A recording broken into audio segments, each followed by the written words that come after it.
तो दोस्तों, उड़ने की आशा के आज के एपिसोड की शुरुआत सचिन से होती है, जो कि अपनी गाड़ी की सफाई पूरी करके राहत की सांस लेता है। तभी उसके फोन पर अचानक सवारी का कॉल आता है। तो वो खुश होकर सायली को बताने लगता है कि अब उसे निकलना होगा। लेकिन सायली उसको रोक लेती है। उसकी आंखों में डर साफ झलक रहा होता है। वो सचिन को याद दिलाती है कि आज काम पर मत जाओ प्लीज। सुबह मुझे बुरा सपना आया, फिर काकू को भी बेचैनी होने लगी। भले ही वो तुम्हें बेटा नहीं मानती हो, पर माँ और बेटे का रिश्ता तो होता ही है ना। फिर सायली आगे कहती है, उसके बाद प्रसाद में चींटी लगना, रेणुका से कांच टूटना और अब गाड़ी पर अंडे फूटना, ये सब इत्तेफाक नहीं बल्कि खतरे का संकेत है। लेकिन सचिन सायली को समझाता है कि इन वहमों के चक्कर में काम नहीं रोका जा सकता। सायली जिद पकड़ लेती है कि अगर तुम रुकना नहीं चाहते तो मैं भी तुम्हारे साथ चलूंगी। तो इस पर सचिन अपने टिपिकल अंदाज में कहता है, अरे ऐसा अच्छा थोड़ी लगता है, सवारी को बिठाकर बाइकों को आगे बिठाकर घूमेगा तो लोग पागल कहेंगे, फिर मेरी रेटिंग भी खराब हो जाएगी। फिर वो सायली को मकर संक्रांति के कामों में व्यस्त होने को कहता है और आखिरकार सायली हार मान जाती है और उसे संभाल कर गाड़ी चलाने का वादा लेकर विदा करती है। इधर जैसे ही सचिन गाड़ी लेकर निकलता है, वहां छिपे चिट्टी के गुंडे भी एक्टिव हो जाते हैं। वे चिट्टी को खबर देते हैं और चिट्टी उनको 20 मिनट का अल्टीमेटम देता है। उसका आदेश साफ होता है कि अगले 20 मिनट के अंदर सचिन का खेल खत्म हो जाना चाहिए। तो गुंडे अपनी बाइक स्टार्ट करके सचिन के पीछे मौत बनकर दौड़ पड़ते हैं। दूसरी तरफ घर के अंदर सचिन के जाने के बाद रोशनी घबराई हुई सायली के पास आती है और पूछती है, सचिन कहाँ है? तो सायली बताती है कि वो सवारी पर निकल गया है। ये सुनते ही रोशनी का चेहरा पीला पड़ जाता है, क्योंकि वो जानती है कि चिट्टी ने सचिन की गाड़ी के साथ कुछ तो गड़बड़ी की है। जब सायली पूछती है रोशनी को कि वो परेशान क्यों है, तो रोशनी बात को संभालते हुए कहती है, आज संक्रांत है ना, तो सब घर पर होने चाहिए थे, इसलिए मैं पूछ रही थी। इसके बाद रोशनी सायली से पूछती है कि उसके और सचिन के बीच सब कुछ ठीक तो है ना। तो सायली कहती है, सब कुछ ठीक है, बस उसको घबराहट हो रही थी, इसलिए उसने सचिन को रोकने की कोशिश की थी, लेकिन वो नहीं माना। दूसरे सीन में पूजा की तैयारी के दौरान रोशनी तेजस के लिए चुपके से तिलगुड़ अलग कर रही होती है। तो रेणुका उसे पकड़ लेती है और ताना मारती है, मेरे बेटे की फिक्र करने की जरूरत नहीं है, पहले पूजा कर, फिर पेट पूजा के बारे में सोचना। रिया भी इधर मजे में हाँ में हाँ मिलाती है। अगले सीन में रेणुका अपने तीनों बहुओं के साथ सूर्य देवता को जल चढ़ाती है। फिर पूजा के बाद घर के अंदर रस्म शुरू होती है। रेणुका सबसे पहले सायली को बड़ा प्यार से टीका लगाती है और हाथ में तिलगुड़ देकर मराठी में कहती है कि तिलगुड़ खाओ और मीठा बोलो। तो सायली झुककर आशीर्वाद लेती है। इसके बाद रिया की बारी आती है। वो अपनी मॉडर्न डिमांड रखती है कि टीका छोटा लगाना आंटी, वरना मेरे आउटफिट से मैच नहीं करेगा। तो रेणुका मान जाती है और उसको छोटा सा टीका लगाती है। रिया भी तिलगुड़ खाकर जॉली मूड में रहने का वादा करती है और उसका आशीर्वाद लेती है। लेकिन जब रोशनी आगे बढ़ती है तो रेणुका उसे पूरी तरह इग्नोर कर देती है और अपनी आने वाली सहेलियों के लिए चाय पानी की बात करने लगती है। सायली को इधर बुरा लगता है और वो रोशनी को पास बुलाती है। तो रेणुका मजबूरी में सिर्फ रस्म पूरी करने के लिए रोशनी को टीका लगाती है, लेकिन लड्डू हाथ में देने के बजाय कहती है, तिल गुड़ वहां रखे हैं, खुद ले लेना।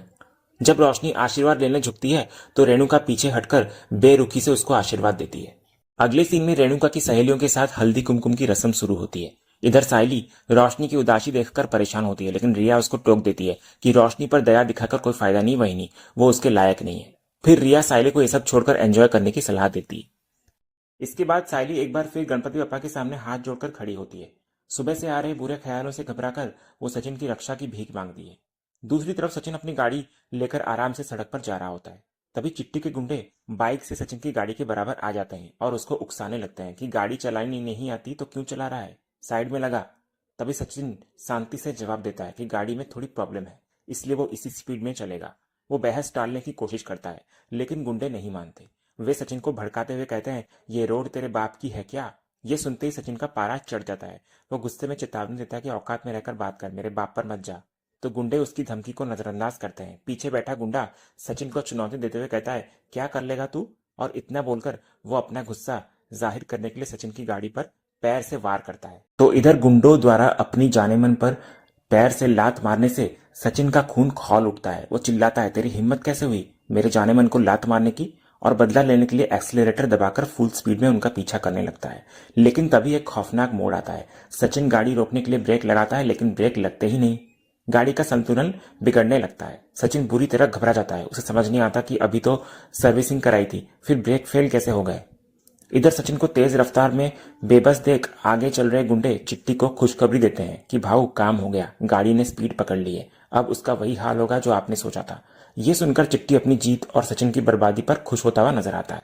इसके बाद सड़क पर सचिन मौत से जूझ रहा होता है। सामने से एक बाइक सवार आता है। सचिन खिड़की से चिल्लाकर उसे हटने को कहता है क्योंकि ब्रेक फेल हो चुके होते हैं, लेकिन बाइक वाला सुन नहीं पाता। ऐन वक्त पर सचिन स्टीयरिंग घुमाकर उसे बचा लेता है। बाइक वाला गिरते गिरते बचता है और सचिन को अंधा कहकर कोसता है, जबकि सचिन की गाड़ी बेकाबू होकर आगे बढ़ती जाती है। दूसरी तरफ घर पर सायली का दिल जोर जोर से धड़क रहा होता है। उसको अनहोनी का गहरा एहसास हो रहा होता है। तभी रिया उसे बाय बोलने आती है। तो सायली की उखड़ी हुई बातों और चेहरे की शिकन देखकर रिया पूछती है, सब कुछ ठीक तो है ना? तो सायली उसे आश्वस्त करके भेज तो देती है, लेकिन उसके मन का डर कम होने का नाम नहीं ले रहा होता।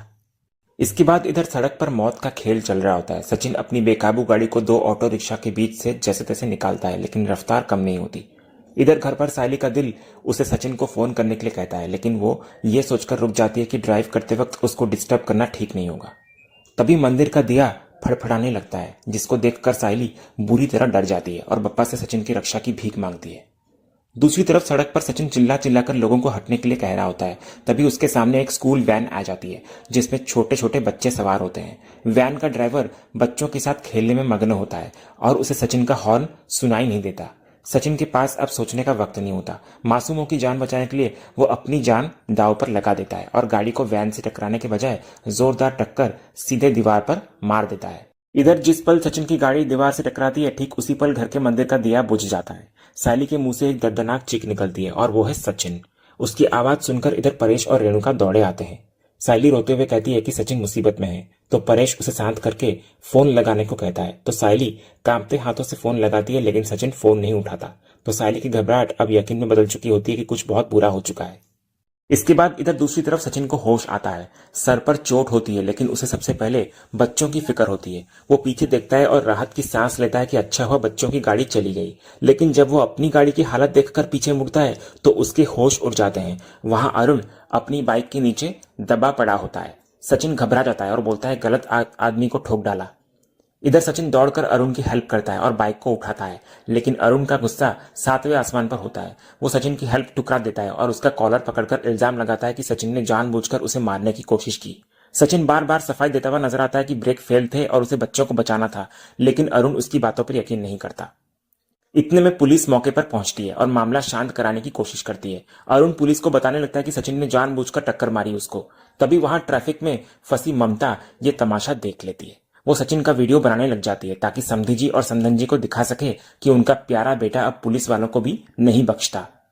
इधर पुलिस भी सचिन से सवाल करती है कि वो अरुण के पीछे क्यों पड़ा है। तो सचिन अपनी बेगुनाही साबित करने की कोशिश करता है कि उसने बच्चों की जान बचाने के लिए गाड़ी दीवार में मारी, न कि अरुण को मारने के लिए। लेकिन अरुण उसकी बात सुनने को तैयार नहीं होता। फिर अरुण सचिन की सफाई सुनने को तैयार नहीं होता और उसको मसीहा बनने का ताना मारता है। फिर वो पुलिस को सचिन की गाड़ी और लाइसेंस जब्त करने का आदेश देता है। तो पुलिस सचिन को गिरफ्तार करके ले जाती है और ममता ये सब अपने फोन में रिकॉर्ड कर लेती है।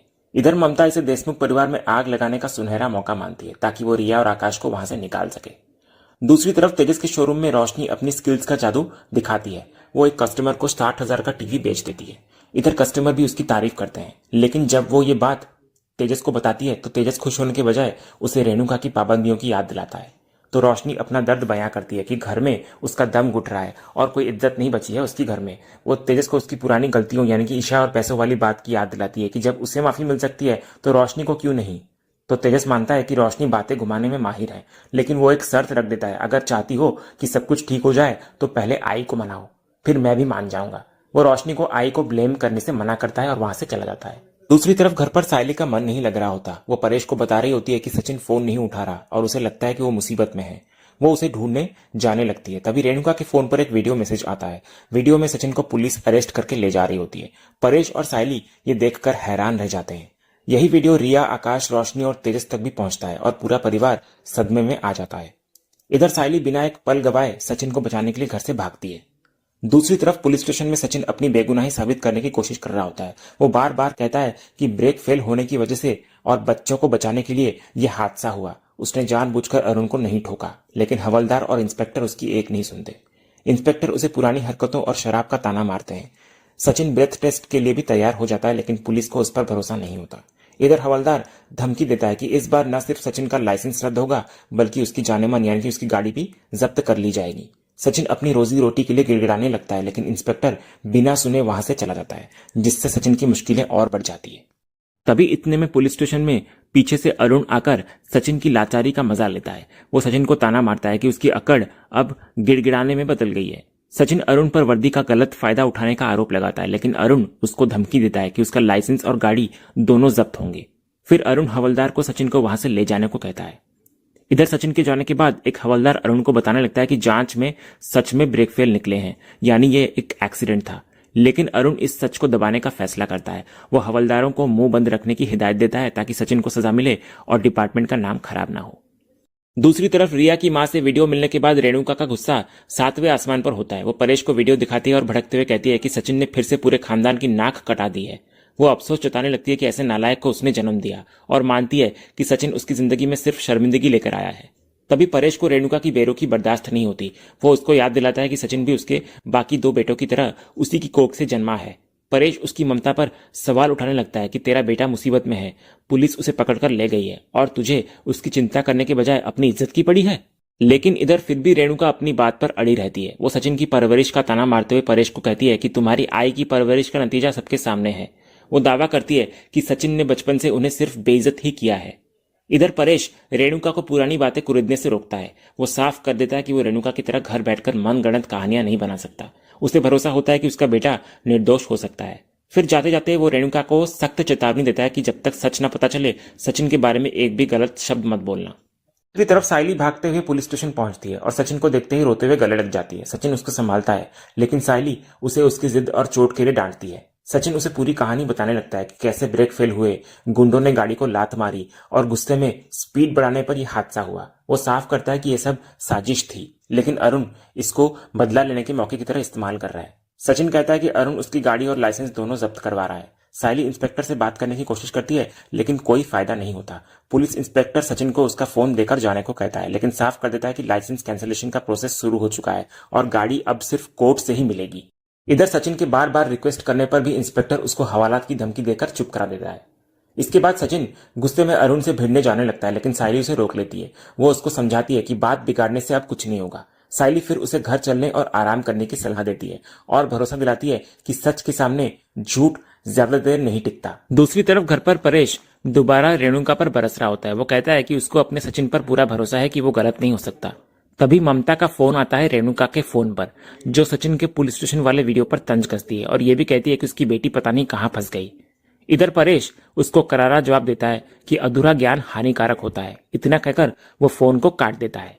इधर रेणुका फिर से सचिन के कर्मों का रोना रोती है, लेकिन परेश उसको चुप कराकर सचिन के पास पुलिस स्टेशन के लिए निकल जाता है। लेकिन जैसे ही बाहर परेश निकलता है, साइली घायल सचिन को स्कूटी पर लेकर आती है। सचिन की हालत देखकर परेश घबरा जाता है। सचिन सफाई देता है कि ब्रेक फेल होने की वजह से यह हादसा हुआ, तो परेश उसको गले लगाते हुए कहता है कि उसे पता है कि उसका बेटा कभी जानबूझकर किसी को नुकसान नहीं पहुंचाएगा।